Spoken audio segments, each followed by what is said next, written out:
ایران کا اسرائیل پر زبردست میزائل حملہ، تل ابیب اور حیفا دھماکوں سے لرز اٹھے، 7 افراد ہلاک، متعدد زخمی۔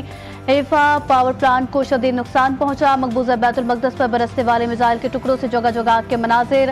اسرائیلی فضائی حدود بند، جنگ کا خطرہ مزید بڑھ گیا، جنگ بند کرو ورنہ مزید تباہی ہوگی۔ ایرانی وزیر خارجہ عباس اراغچی کا انتباہ۔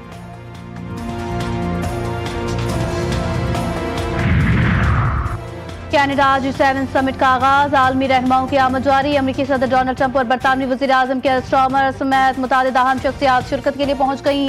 اسرائیل ایران تنازع، بین الاقوامی سیکیورٹی اور عالمی استحکام کو مرکزی موضوعات بنانے کا امکان۔ دنیا بھر کی نظریں عالمی سطح اجلاس پر مرکوز، اہم عالمی مسائل پر گہری اور مفصل بات چیت متوقع۔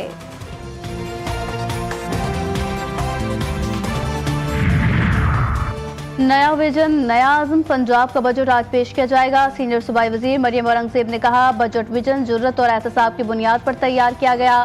پنجاب کا بجٹ صرف بجٹ نہیں، ایک مشن ہوگا۔ بجٹ ترقی کے مقصد سے جڑا ایک پیغام ہوگا۔ نیا بجٹ صرف اعداد و شمار نہیں، تبدیلی کی حکمت عملی ہے۔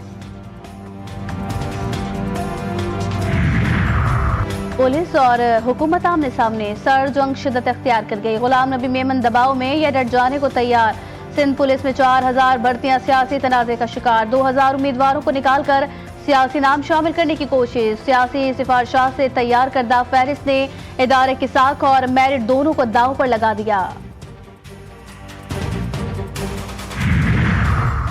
اور گینگ وار کا خاتمہ، کراچی پولیس کی 2 بڑی کارروائیاں، ہلاکتیں اور گرفتاریاں۔ شاہ لطیف ٹاؤن میں ملیر کا خوفناک گینگسٹر نوید پولیس مقابلے میں ڈھیر، وسیع لاکھوں اور سعید کالیا گینگ وار کا اہم کارندہ تھا۔ اسلحہ برآمد، اجمیر نگری میں ماما گینگ سے مقابلہ، 3 ملزمان گرفتار، 2 فرار۔ ملزمان کا تعلق فیکٹریوں میں لوٹ مار کرنے والے گروہ سے ہے۔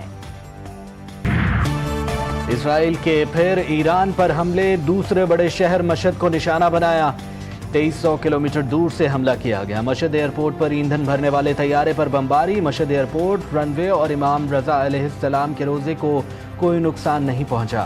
مشہد پر اسرائیلی حملوں کے بعد فضائی دفاعی نظام فعال، مختلف علاقوں میں اسرائیل نے کار بم دھماکے کروائے۔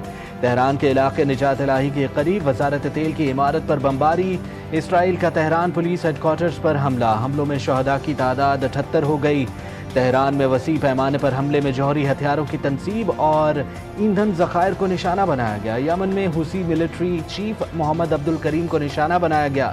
انصار اللہ یمن کے رہنما عبداللہ حوثی نے محمد عبدالکریم کی شہادت کی تردید کر دی۔ یمن بھی ایرانی حمایت میں اسرائیل کے خلاف جنگ میں شامل، یمن نے یافا کے مقبوضہ علاقوں کی طرف ہائپرسونک میزائل داغ دیے۔ یمنی افواج نے 2 ہائپرسونک بیلسٹک میزائلوں سے اسرائیلی اہداف کو نشانہ بنایا۔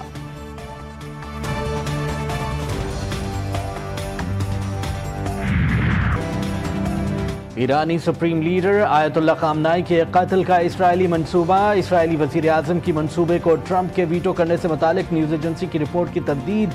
نیتن یاہو نے کہا، بات چیت کی بہت سی خبریں جھوٹی ہیں، ہمیں وہ کرنا ہے جو ضروری ہے۔ جوہری مذاکرات ایران کی یورینیم افزودگی سے دستبرداری پر ہی کارآمد ہوں گے۔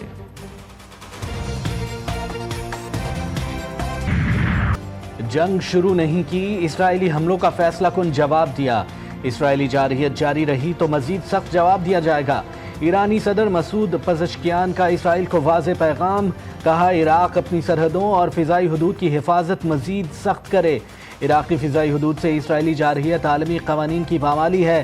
مسلم دنیا نے اسرائیل کو نہیں روکا تو دیگر ممالک بھی اس کا شکار ہوں گے۔ مسلم ممالک عالمی فورمز پر مضبوطی اور فیصلہ کن انداز میں کھڑے ہوں۔ روسی صدر اور امریکی صدر کا چند گھنٹے میں دوسرا رابطہ، مشرق وسطیٰ کی بگڑتی صورتحال پر تشویش کا اظہار، کشیدگی کے خاتمے کے لیے کوششوں کی ضرورت پر زور۔ سعودی ولی عہد کا برطانوی وزیر اعظم سے رابطہ، دونوں رہنماؤں نے مشرق وسطیٰ کی سنگین صورتحال پر تبادلہ خیال کیا۔ چین بھی ایران کے ساتھ، ایران پر اسرائیلی حملوں کی شدید مذمت، چینی وزیر خارجہ کا ایرانی ہم منصب سے رابطہ، ایرانی خود مختاری، سلامتی اور علاقائی سالمیت کی حمایت کا اعادہ۔ پوری اسلامی دنیا ایران کی حمایت میں متحد، اسرائیلی حکومت ایران سے تنازع بڑھانا چاہتی ہے تاکہ امریکہ کو بھی اس جنگ میں شامل کیا جائے۔